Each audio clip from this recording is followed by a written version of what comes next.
Bob, have you taken your obligatory drink of whatever flavored water you have? I have diet green tea citrus um, Okay. today. Yes, it's quite Wow. tasty. It's a Wow. nice mix of lemon, orange, and lime. How So it's very refreshing. citrusy. Hence the Hmm. name. Hence the Mhm. name. Yeah. Entry music. Da, da, da, da, da, da, da, da, da, da. It's the Bob and Josh show. An exceptionally exciting episode today. Michelle Pauk joins us. She is a change agent. She specializes in change and like big, scary, difficult change. Great conversation as we talk through different styles. Michelle and I are on somewhat opposite ends of the spectrum, so a lot of really good dialogue there. Really enjoyed the chat. I will post her LinkedIn profile in the notes below, so be sure to reach out, follow, whatever you want to do. Say hi. Michelle would love it. We have a special offer for all of our Metacast listeners. That's right, you. 1 month free access to Walter, our AI chatbot built on over 1.5 million words that Bob and I have spoken over the past decade plus. Use code META254, all one word, to get 1 free month. Your first month free. I mean, come on. You get to ask Bob and I any question you want, whenever, wherever you are. All right, here we go. On to the episode. What are we exploring today? Change, like hard change, difficult change. And as you may have noticed, we have a guest speaker We have a that special guest. I know it's so exciting that specializes in this. So, Michelle, introduce yourself to the listeners and viewers and what you do, what you focus on, what gets you fired up Yeah. about gigs that you're working on. Cool. So I'm Michelle Pauk. I'm an agile leadership coach. So I'm based in Nashville, as we've just discussed. And what I really love helping people with is kind of, you know, agile practices and things, of course, but mostly how we use agile ways of thinking to navigate change. So how even applying it when we're introducing agile to teams, that process that they're going through and giving up old ways of working and everything that's associated with that. A lot of times it's not just how you filled out whatever spreadsheet or whatever process. There's so much more that's wrapped into that. So helping people come to terms with what they need to do to change and moving forward in that way. So, my background is I'd done agile coaching for a while and kind of hit the same patterns of not being able to influence leaders or finding that, teams would do things as long as I was there, but as soon as I left, they'd go back to the old way that they were working. And so, after doing that several times, I decided to go back to graduate school for executive coaching and leadership and organizational development. So that kind of unlocked this whole new way of interacting with people and getting really curious about what they're experiencing there. So the work I do now is really focused on that and leading with empathy and inquiry instead of just running after them with a spreadsheet and a whistle or whatever it is I used to do in the past. That's, I just love the image of a spreadsheet and a whistle, like you're Yeah. running down the hallway with a whistle, just like Did you do your chasing people daily down. scrub? Yeah. You've exceeded your time box. All Oh, these that's other great. That's great. things. Oh, is there a, like everywhere you go with this new realm of your focus where like everybody has the same thing that you've got to coach people through, that you just walk in the door and like, okay, number one, I got to go attack this and then we'll figure out what all the other problems are? Or is it never the same? I think there are some patterns. So patterns of assumptions that folks make. So when we have organizational change, the people who are like on the front lines or the teams, if they didn't make that decision, a lot of times they have a perception that whoever is immediately above them has absolute authority and control over what is happening to them. So it's like, how could they decide to do this? That when you go and you talk to that person, they will reveal to you that they equally feel helpless and like they're squeezed by what their boss is making them. And this goes like all the way up, even the very top, which is totally astonishing to me. I had no idea. I had this perception for a long time that people who have a C in their title, feel like, oh well, I'm just in charge and I make the decisions and whatever. The truth is, they have stakeholders that they have to satisfy. A lot of times they feel like they have to do things instead of choosing to do things. And so, when you think about like, how are we moving through change? It's not just the teams that feel a lack of empowerment a lot of the time. It's also the people above them. So, some of the strategies to help a team get open to changing are the same things you end up using with leaders and vice versa. But it's all about, understanding what's going on with that individual and what's at stake for them. Yeah, one of the things that I've been through a lot of acquisitions or investments and things like that. And roundabout, every place has gone through like the first 12 to 16 months where the executives of the company I was working for were 100% board driven. So what the board said that they did it. And it seemed like over time, that 12 to 16 months, the executives were like, wait a minute, like we're operators of this company. We know better than they do. They acquired us, bought us, invested in us for a reason. Let's remember that that's who we are. And oftentimes it's the board telling them that. Mhm. Have you seen something similar and or found a way to accelerate that? Or is it just like that's the time it takes? I don't know. I haven't had probably as many of those experiences as you have, Josh, like, with seeing that kind of pattern. But that sense of like, oh, okay, there's somebody else in charge now. Like we need to Yeah. like do what they're telling us to do. Yeah. I was recently coaching an executive, a CTO at a startup.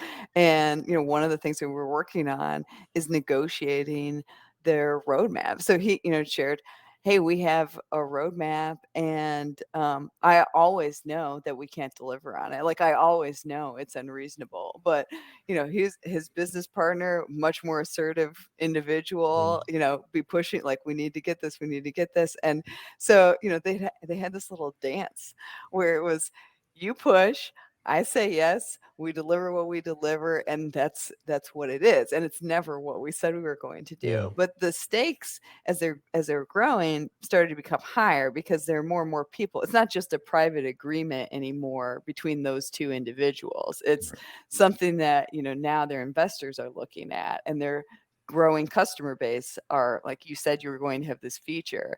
And so I think, you start to see these dynamics like behavioral dynamics around communication or how we like at what point am I comfortable pushing back against you, where do I feel like you've stopped listening so I stopped trying, and how that cascades then to the team. Like, it's really interesting to me, these kind of unresolved conflicts that the leaders might have, how that shapes the culture without them even realizing it.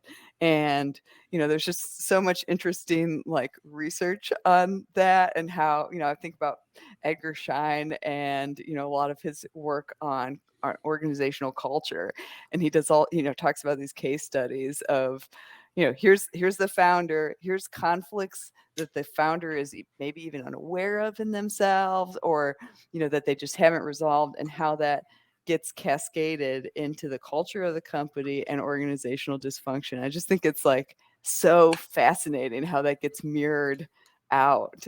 Maybe like you're nodding, I wonder if you're recognizing some of that too. Yeah, I mean, I one of the things that I am not as good at, and Bob reminds me of this all the time, is like studying references like that, and like to be able to recognize that, I have to like run my head into a wall until I'm like, oh, wait a minute, like this is a thing. But it's it's crazy because one of the things I end up telling CEOs is like, this is all your fault, and you just have to accept it, and you have to understand how every word you say, the impact that that has on the culture, and your presence when you're introducing things or talking about things has a major impact, and getting folks to a realization where it is bigger than them, and it is bigger than that contract you mentioned between the two people, that whether you want to or not, and this is a lesson that Bob taught me a decade plus ago, that like whether you want to or not, your role carries weight, and Yes. you have to accept that, and you need to be responsible with it. And for a lot of growing executives or new execs, like that's a thing, because they haven't had to carry that burden with them. And now, we've talked about leadership being a lonely place, and that's part of the issue. Yeah. Yeah, like your whatever your individual struggles are, they get amplified Yeah. through the organization. Like taking this, roadmap conundrum is really interesting because over time, one of the issues that we're working on coaching is time management for this executive. And, he's saying, I'm just like like I've got so much to do. I just don't have enough time to get the strategic thing done. I feel like I'm always responding to people's requests and I never have time to get my own work done. It's like there's an interesting little correlation there. It's like, so like at the daily level, your day is reactive to what other people need, and you're doing it out of the best of intentions, like to be of service to others, to make sure that they're not getting blocked. And at the same time, you're not making any progress on those strategic things.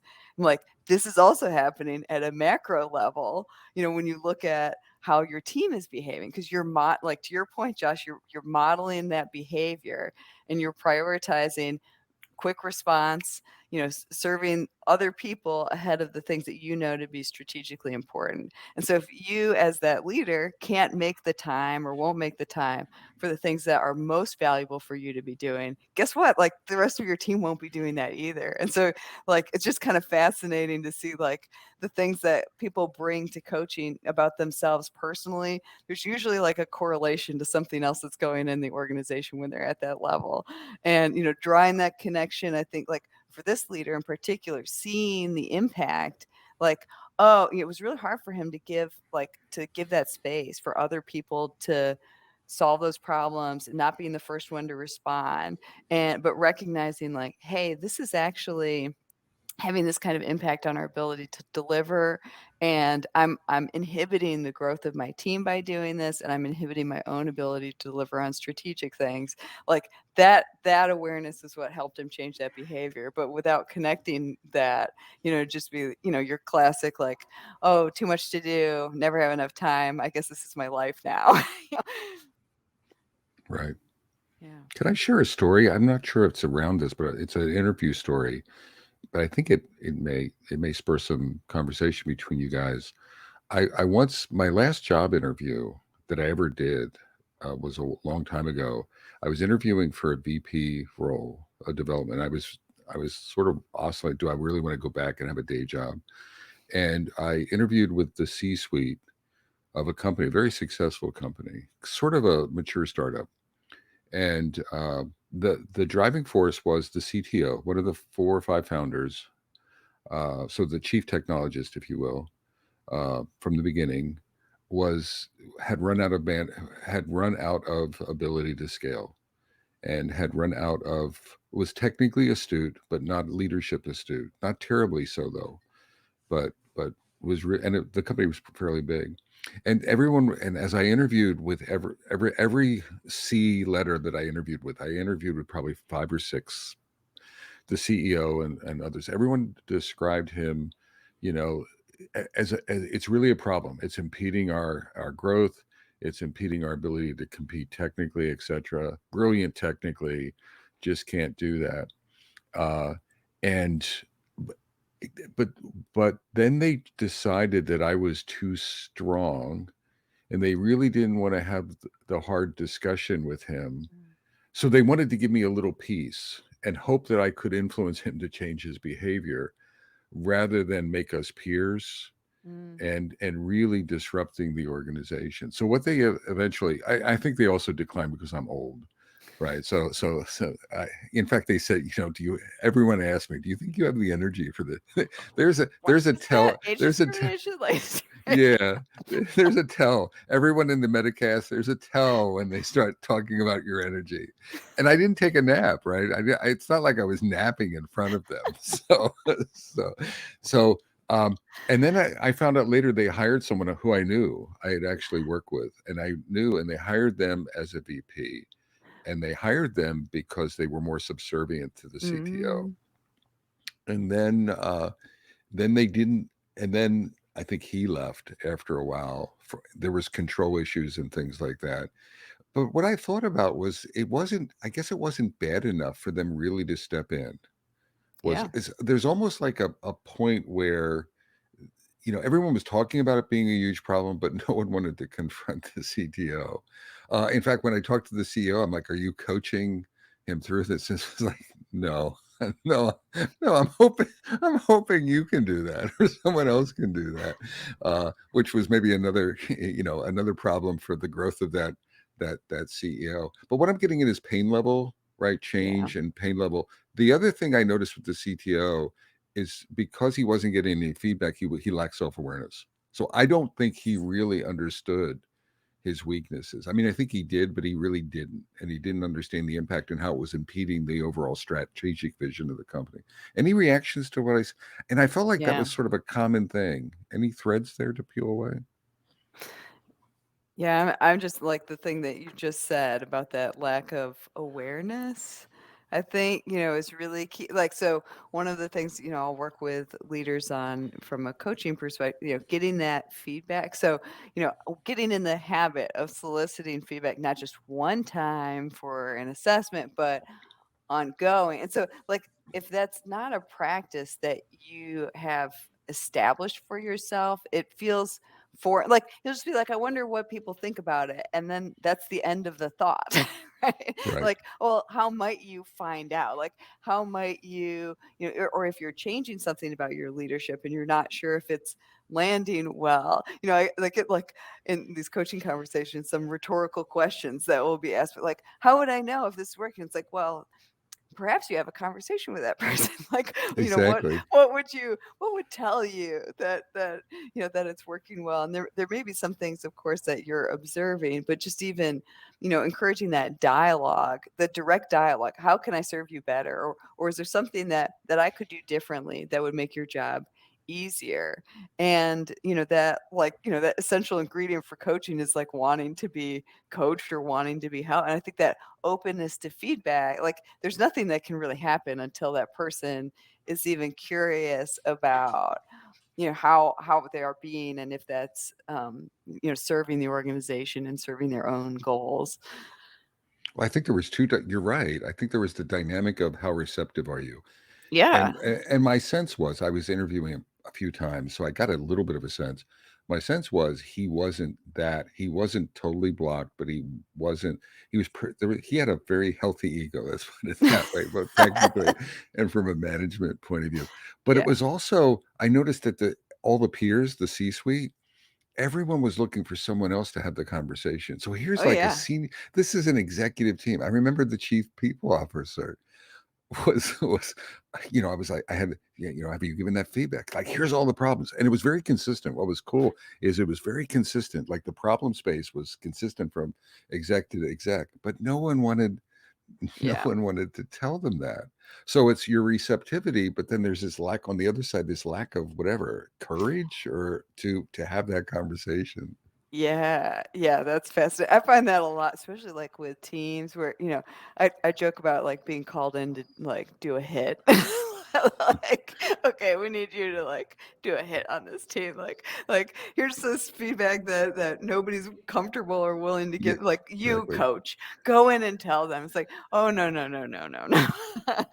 That's I don't want to get triangulated into this situation with like how will you be planning to share that feedback with the team or Exactly. with that leader? Um, Exactly. but Yeah, it's a that's trap. yeah, that's where I get frustrated the most is, the example that Bob gave. I bet most of the company feels that same way. Yeah. And they know that CTO isn't effective.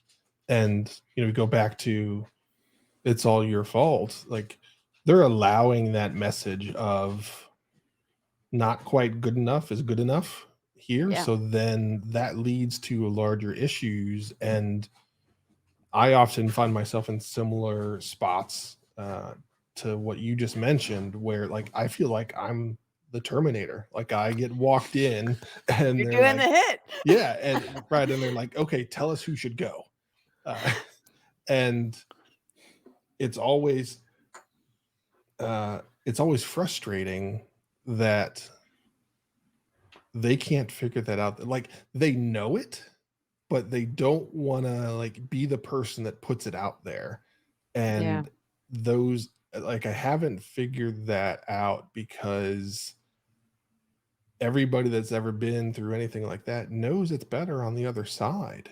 Mm, But so many executive teams are unwilling to do the hard work, which is the coaching, the conversations, and then replacing.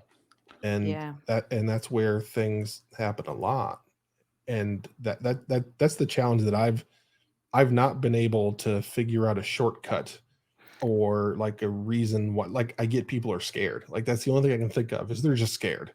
And it's hard to do. They don't want to hurt someone's feelings, but in the end, if you just let that drag on, Right. the message you're sending to your company and ultimately your customers, because not good enough is going to be good enough and it's going to melt into your product and the responsibility you have to fix that. But it seems like everybody just like turns tail and runs.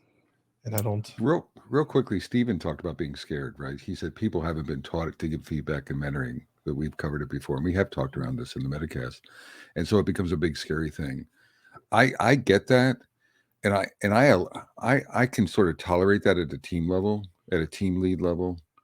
I remember this chief people officer. I'm just bringing back to this, and it's not a hypo. This is a real this is a real story. Um, I think she had 25 years of experience, had worked at, places like Adobe, IBM, Oracle, Yeah. and this is unacceptable. The fact that you're running, look at your role, look at the privilege you have in the company, look at the role that you have in the company, look at the years of experience you have.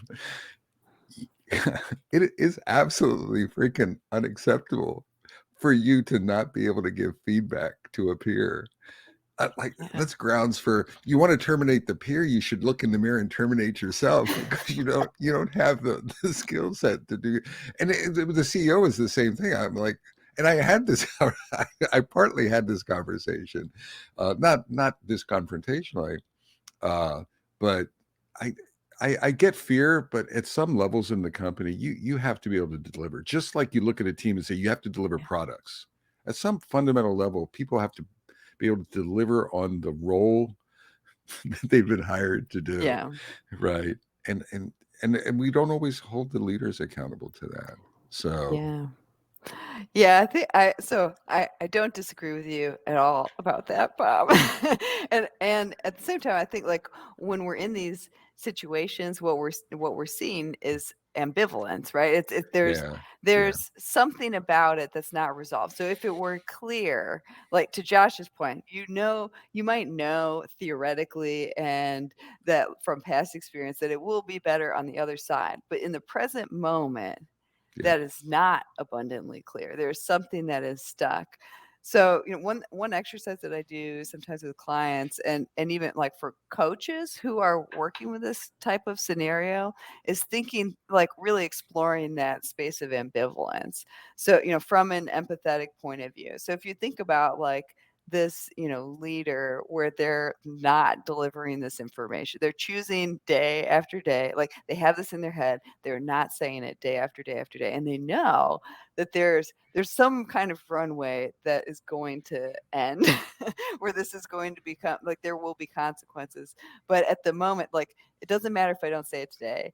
It might not matter if I don't say it tomorrow. At some point there will be something to it. So, one of the first things I invite like my clients to explore is like what are the facts about the current situation. So what is it that makes this ambivalence tolerable right now? Any thoughts about that to start?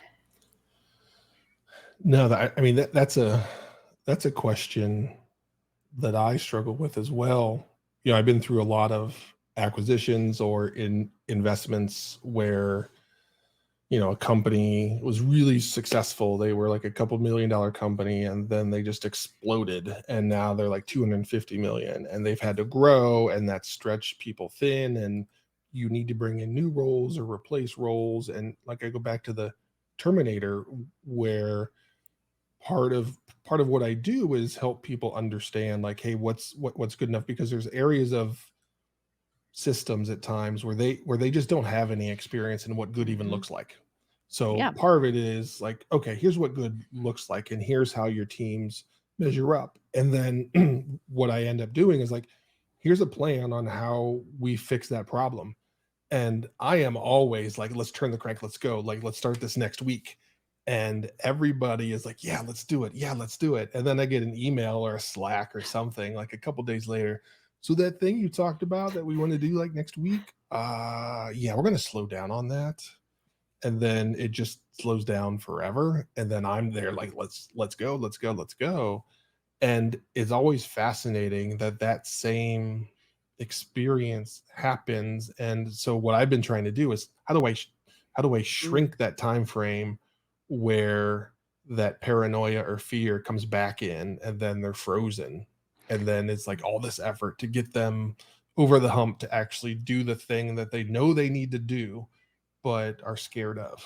Yeah, yeah. So I have a little theory about this, and I don't know that I have like got no mathematical proof that it's true, but so what you're describing there, like you're pushing, moving forward, and whether you're not getting right away pushback, but it comes Yeah, yeah. after a little while. So like when you're thinking about like this scenario, what is at stake for you in pushing them to implement that and to go fast and to Mhm. put it into practice? What makes that important for you? um, I I have this feeling of responsibility of, you hired me to come in and help solve this problem, and I've identified, and I'm very aggressive in this realm, right? So like, this is just my personality, like, okay, we we have the answers. So like, are we going to use it? Are we going to do something, or not? And then the longer it drags on, the longer I feel like, as a coach or whatever it might be, like, I'm not achieving the mission that I signed up for. So I get this responsibility of like, shit, we got to do this. Like it's just dragging on, because I start to see all the downstream stuff, and I connect the dots to like, oh, well, you want to know why that's bad over there? Because and you draw it back to like, oh, these are the moves we need to make. And yeah, it's that's so for me, realistically, because I'm temporary, is relatively low, but Yeah. it's like my personal pride and responsibility to my customer of, I've got to do a really good job. That's what drives me. But I don't, Yeah. theoretically, I don't have to live with the decision, you know, uh, over the next 4 or 5 years. Yeah, yeah. So you are like motivated by delivering on the value that you said you were going to like deliver, your reputation, feeling like you accomplished something. Hmm. And we're like, what might be going on for these people who are like, let's just wait. Let's like, what's motivating them, or what's important to them? Yeah, yeah. I mean, it's the, well, that's where I don't have a good answer, Mm, because to me it just feels like, that's scary. I don't want to do that. I could be wrong. What, it's all this like anxiety that builds up. And I try and use my aggressive style to like push them through that and push them over the edge. But it hasn't worked like I wanted it to. And, yeah. maybe that's just not a way that it would ever work. So it might be just a thing I've got to change. Yeah, well, this is where I don't have any mathematical proof, but my sense that sometimes, like, the more that we feel the need to prove something or demonstrate something, other people perceive that and also feel that need, but probably in the opposite way. So, like, if that person is concerned, like, they know how to do their job today. They've been doing it for however long, and you're inviting them to make a change or pushing them to make a change, they don't know. Like, they hope that you're right and they want to trust you, but they don't know that they can deliver in that way. And the reason why they're changing, that may be a little obscure, or like they haven't started to feel the pain.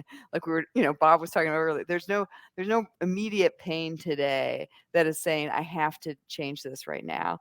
And so, when they're thinking about, well, what could I fail if will I be able to deliver in the same way that I have if I'm starting to do this in this new way? And so I think, the higher the anxiety around like proving something for the person pushing the change, I think you see higher anxiety for the people who are being changed in terms of like, are we going to be able to do this? So to me, it's like almost like a law of physics. It's like, every action has an equal and opposite reaction. I have no mathematical proof for this, Yeah. but what's your reaction to that, Josh? Like, does that feel like it resonates in some way or no?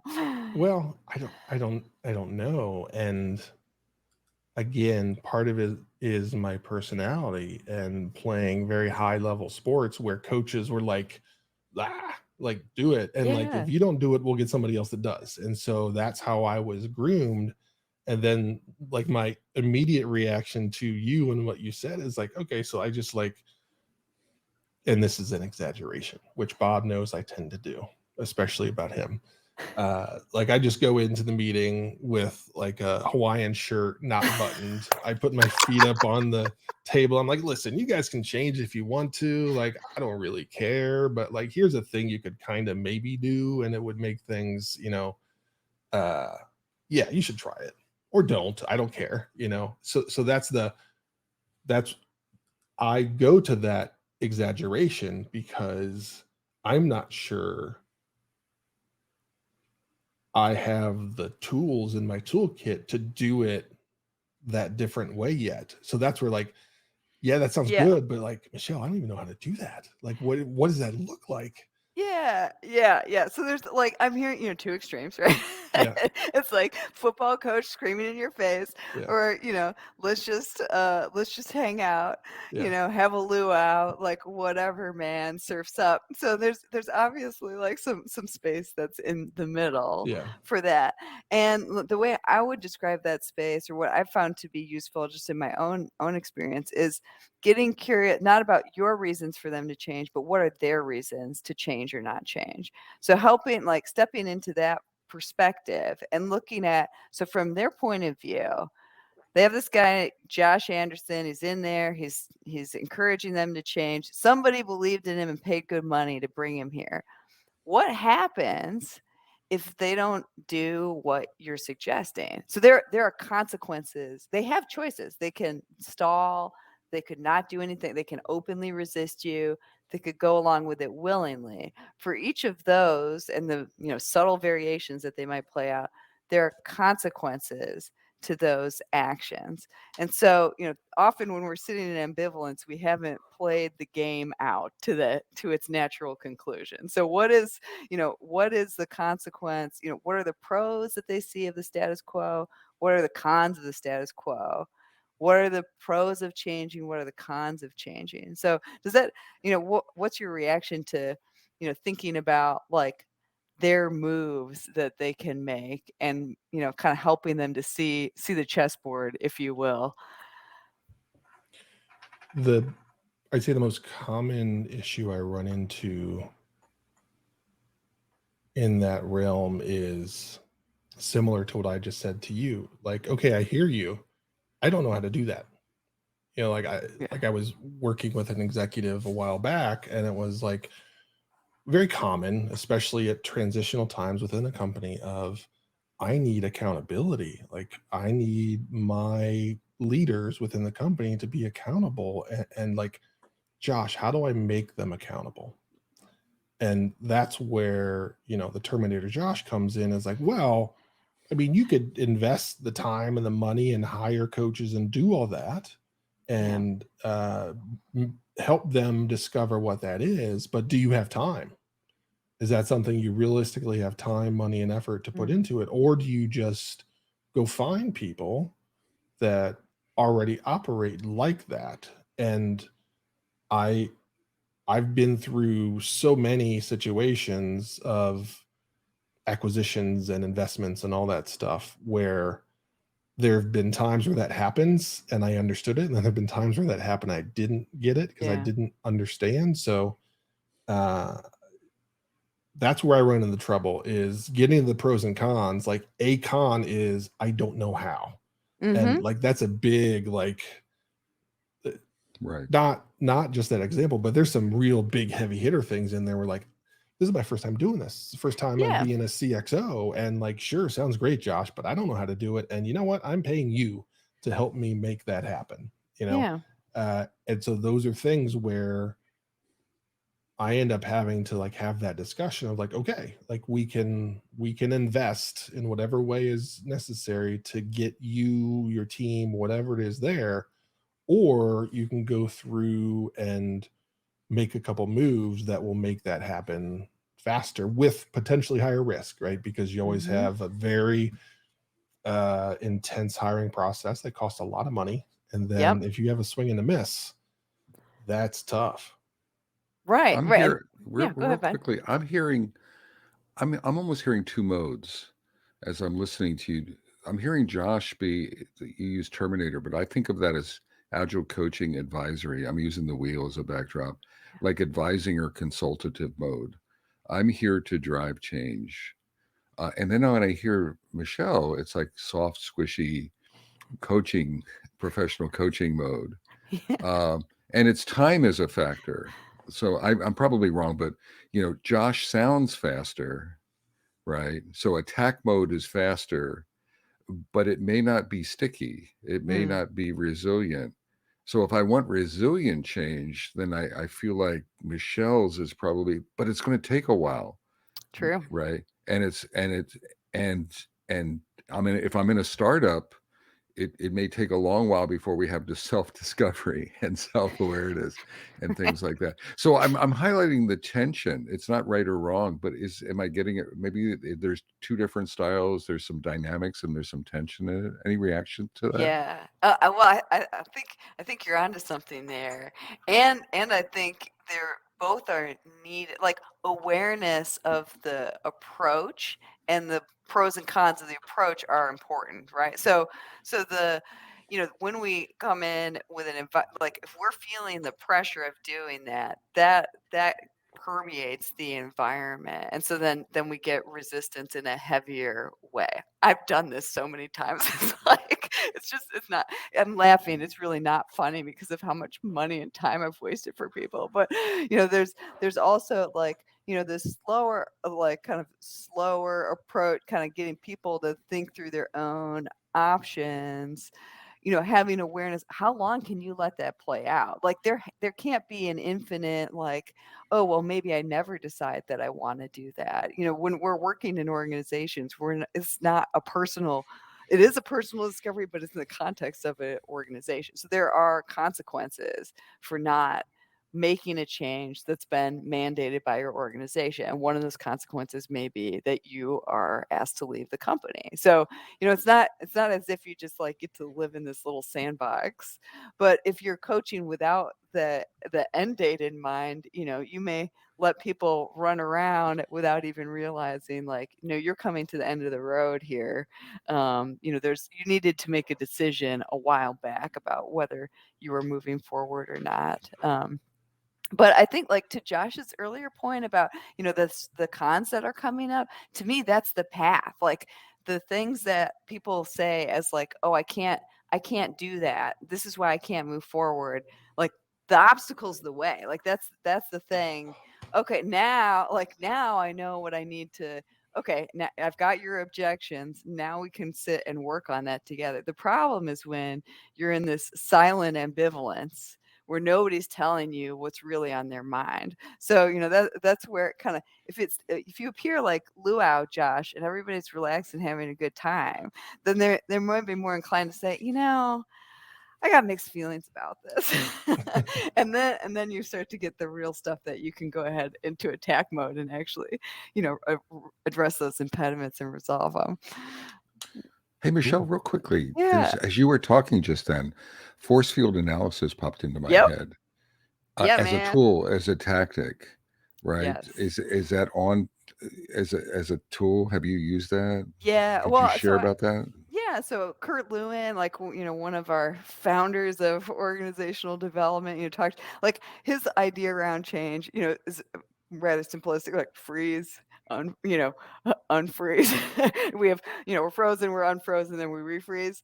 And obviously, it's not that. Like if you put in very broad categories, I suppose that's true. But looking at like what are the dynamics in the organization that keep us in, this, like if you think about like forces of gravity or what are the things that keep us in the status quo versus pushing us towards some kind of change. And if we take a systems view, we might be looking at internal to the organization, what are things that keep things in equilibrium, and external, when we're talking about consequences, a lot of times there's an external threat that many people inside the organization are completely unaware of, and so they're like, they view the change as optional, whereas people at the C level, their roles are more external facing. So they see existential threat on the horizon.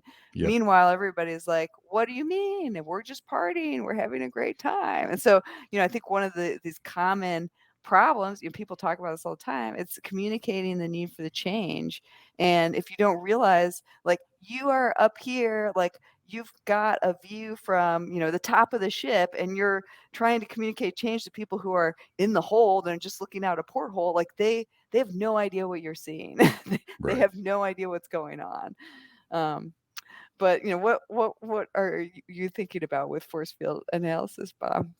Well, from a very simplistic point of view, Josh, it's like a little tool, at least the way I've understood and used it. It's if you have a change in the middle, you identify, and you can sort of elaborate this with a team. What are the forces supporting the change? So this goes back to Michelle. What are the threats?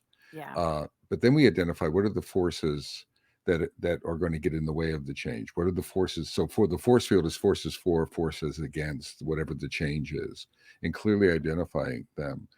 Then I think that leads to like strategy, which is what can we leverage? Well, how can Yeah. we amplify the forces for positively communication, and then how do we generate momentum to overcome the forces against? Is it training? Is it coaching or whatever? And Yep. that becomes our change strategy. But I think it's transparency in the force field is what's cool. And you don't do this in a back room. Like you wouldn't do this in a back room. You would actually do this with your leadership team. Let's say you were coaching a leadership team through a change. Yeah. Um, and you might even try to help them identify what are the forces for. Oh, you know what? We're evolving, and some of us may not have the capacity, right, or the desire, Yes. actually, or whatever. So that's a force against. So how do we overcome that? Training might be an option. You're not telling them. Bringing in other people, bringing in co-leaders, bringing in Josh Anderson, right, as an attack dog or something. I'm just kidding. I'm just kidding. But I find that and you could drill into individual changes. You could do a force field analysis for engineering change Yeah. versus product change versus organizational change. Attack dog Josh just sees it as context. Mm. And I see a lot of executives that do a poor job Yeah, of providing context. yeah, yeah. Right. Either they don't do it at all or they do it once. And Mm, when they mm, do say it, they're unable to frame it in a way that's consumable Yeah. by whatever group that they're speaking to, and they don't understand that most of that group, when you introduce that large concept, scary or good or whatever, stop listening as soon as they hear that and they start thinking about how is that affecting me. So you're gonna talk for 15 minutes about all the good things and all the reasons why and all of that stuff, and you think you've achieved the mission, but you haven't, because Yeah. everybody has that like reaction like, uh-oh, so what does that mean? And then the wheels in their head start turning. So not only do you have to say it well, but you have to repeat over and over again so that each time you say it, people will progress through your description more and more. And they'll actually get to the part where they consume and they hear it, as opposed to that panic and then like, what do I Right. do? That What is Cotter's? Cotter has that 8-step. What's Yeah, the first step is I forget. create a sense of urgency. I And like that. yeah, Yeah. But yeah, he talks about, communicate like how much you've communicated, like do it 1,000 times more. I think there's also an element here around culture of like subcultures by discipline and how we yeah, communicate. So most Mm. executives are get to the point, like just give me the bullet points, give me the conclusion. I don't sometimes I care how you got there, but for the most part, I just want the net result. So if that's how your brain is wired to communicate, you've gone through whatever analysis, you've come to the conclusion, you're like, "Hey, we are doing X." You're communicating that though, like to a group of people who are all about the analysis. And so, if you get like analytical people, they're like, show me your math. Like, I want to see the proof of the yeah, problem and how you got there. So you've got people who need all of the from A, all the steps from A to Z to understand how you arrived at your conclusion and agree with you that it's legitimate. They're receiving the communication, and then you have people who are giving the communication who are like, just get to the point. And so, like, naturally, there's going to be a clash there. I think we don't even have awareness of how those communication styles impact our ability to receive the message. So it's like if you're a CEO, think like an engineer. What proof would you need as an engineer that we need to move in this direction? And if you frame your communication in that way, at least one of the 10,000 times that you're giving it, like that, you're going to have a higher likelihood that people will get on board with your message than if you're like, don't worry, I solved the problem for you. Here's the answer. Um, it's just a thought about that. But have you guys seen people do that well, like being able to make that connection for different groups using Uh, different communication styles? my my trick, and starting mostly in engineering is how I landed here, is I found that whether people like it or not, if you can present logic, that just exactly what you said, Yeah.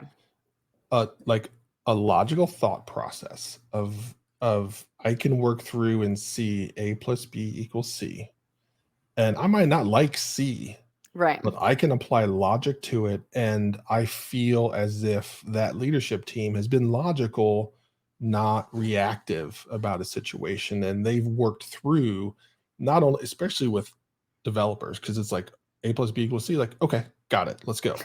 But still, everybody else within the organization thinks like that. They just might not be as hardcore about it as devs are, but it's like, oh, if I can see it, I understand how we got there, and I'm okay. It might be Yeah. uncomfortable, but I'm okay with it and I can get on board. So that's the only thing I've ever found personally that has allowed me to communicate effectively across the organization. I'm sure there's other tricks, but that's the Yeah. attack dog Josh mode. I'm I mean, I'm not going to let go of that. real quickly, I've seen it, but it's not a technique. It's not a specific tactic thing. It's all used like storytellers.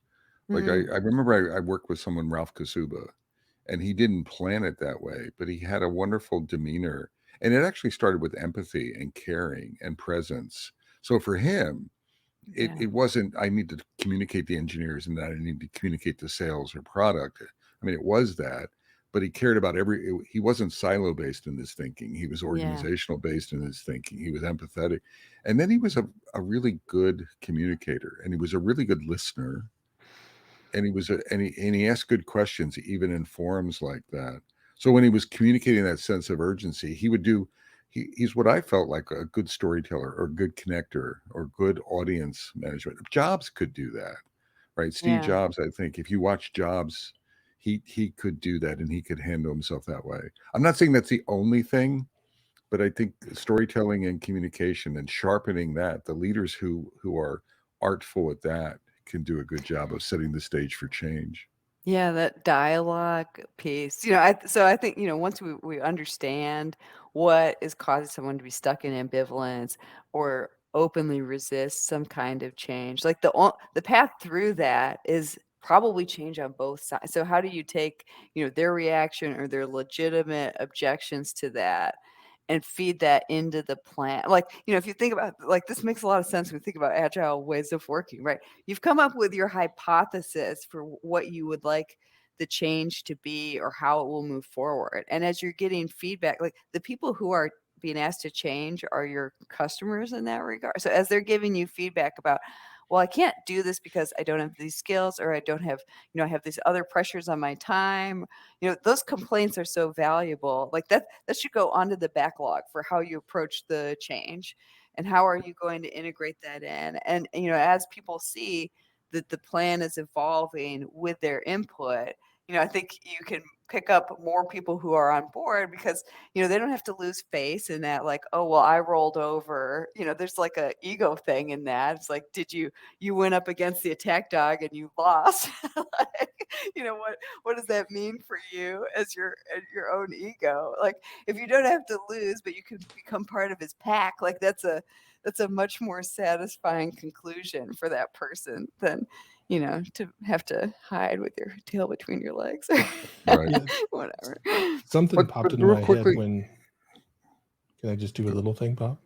yeah, of course. Just to add on to what Bob said, I've worked for a couple companies or helped a couple companies that were pretty darn amazing at enabling every person within the organization to understand how their role, how their work enabled success. Cool. So that Yeah. discussion was a lot easier because they understood how the dots connected and how it worked upstream and downstream. And that took a lot of effort and energy from those leaders, and it paid off. But I just remember just being like, wow, this is a well-run organization because of that investment and Yeah. understanding, and that set them up for, as a lot of big changes happened, everybody got on board very quickly because they could see it and they could understand it. Okay, sorry, Bob. No, I was just gonna. I think I've been negatively using the attack dog, and it goes back to the situational awareness and the context awareness. Sometimes, all joking aside, the right response, if we have 30 days and the company's going to dissolve, Yep. we don't have time for kumbaya change management. No. Right. Right. And I'm not saying this is an actuality. If Yeah. we don't produce, let's say, a prototype to get additional funding, we have 30 days of run rate financially, and then we're all out of a job. I think that and that's probably that's the extreme end of the spectrum. But we come in heavy-handed. Yes, yes, you want to do some empathy. Yes, you want to be artful with your communication, etc. And you might want to, what's in it for me? We have 5 Right. milliseconds for what's in it for you, and then we're going to move You on. keep getting paid. Exactly. What's in it for you is I'm not behind you in the unemployment line, right? Exactly. So there are times I was at a conference, the local RTP Agile, Agile, and it actually ruffles my feathers. This guy was talking, he was running an organization like this. They were on that hairy edge of survival. And coaching Bob Galen, I was like, I wanted to attack him. I'm like, what are you talking about? Right. They're people. They're not resources. And I didn't say that, but he was really making me sort of uncomfortable. But then I thought, in his context, it's relevant. Now, hopefully, the other part of his context as a leader is, what are you doing to evolve away from that, right? So that you're not constantly in that as a more strategic leader. But well, having those, like, having awareness of, like, where's your natural fit, and knowing, like, this is not the right situation for that. Like the one you've described, Bob, like, it would not be good to hire me to help with that situation. Like, exactly. I'd have to bring around, like, one of my, like, more direct and blunt friends. Like, oh, okay, they're like, Michelle's going to try to make you feel better about it, but maybe that's after you've all lost your job. Like, not useful. But Yeah. I found a lot of value just kind of like, oh, this is the space that I settle into more comfortably, and then making sure that I've brought along people who flex on the other side of that spectrum Exactly. much more comfortably. Like, okay, this is not like a solve everything kind of solution. all the world's a nail or whatever that Yeah. Absolutely. expression I is. don't like being attack dog Josh, but it's like we go back to the drivers. For me, it's like, okay, you hired me for this reason. You made it very clear this has to happen quickly, Yeah. and Right. all of those things. And there's been times in my career where it's like, oh shit, I gotta go do this. I gotta go be this person. And Yeah. I'm not excited about it, but I know it's what has to happen. So I do have to operate in that way. I would prefer to work in your manner and evolve and get there, but the the specialty that I've found myself in, or that I've created for myself, is like shit's on fire, and Yeah, like but you we know what? gotta. Real quickly, Josh, though, it's the trade-offs. I think Michelle said this. Be aware of what you're Yeah. compromising. So we're sort of looking at binary. There's Michelle's approach and Bob's approach and Josh's approach, but there's nothing right or wrong, Yeah. but there's Mm. trade-offs. So Josh's approach, if I'm applying that, I'm going to have heavy fallout. I'm going to aggravate people. I'm going to lose some good ones, right? You're not going to create resilient cultural change. The minute you leave, Josh, it's going to be Yeah. there's a Right. probability that it's going to be a house of cards and it's Yeah. going to Yeah. crumble, right? Because if you're not there. So there's resilience aspects to it. There's speed aspects to it. There's a lot of right aspects to it. Skills. Back to my original story, to this day, that CTO is still the CTO of a successful company, Yeah. right? It's just they're fine. Is it optimized? No. Is he leading effectively? Yeah, but they're doing fine. It didn't approach whatever necessary thresholds to have that happen. But I think Yeah. be aware of what where trade-offs are, Right. right? I think it would be cool to do like really partner with, so many of these need both, right? So I find like I tend to do rather well with the holdouts, the laggards, the people who are really dragging their feet, but where the organization can't cleanly let them go. Maybe they hold on to like a vast treasure trove of institutional knowledge. They know it, the organization knows it, and that's their leverage. Like they would have been gone except for that they have something that is very hard to get rid of. So like those are the people, that's kind of my sweet spot. I think it's like, okay, like how do we move you along the curve? And what's in it for you? Like there's something that you're not willing to give up either, right? If Yep. you really didn't like this, or you are as invested in this organization as they are in you. So how do we move that forward? At the same time though, like the people who are ready to go or need Yeah. a push, need an attack, need that, like, we're going, this is happening. They need some momentum. So, I could like imagine some fun scenarios where it's like Exactly. Josh, because is the tip of the spear, and then some of us come around and hang and get all the laggards. No, but you know. it's Yeah. absolutely Yeah. valid. It's Yeah. Yeah. nuanced, right? It's Right. nuanced. Why don't we wrap it up? We've gotten to our time box shop, Josh. Why don't we wrap it up? If we're picking dogs, so Ooh. we are a 3-team triad. Yes. We are going to start servicing change management in agile or corporate world. And Josh, we've already categorized you, so you have to pick a type of dog that you're going to be.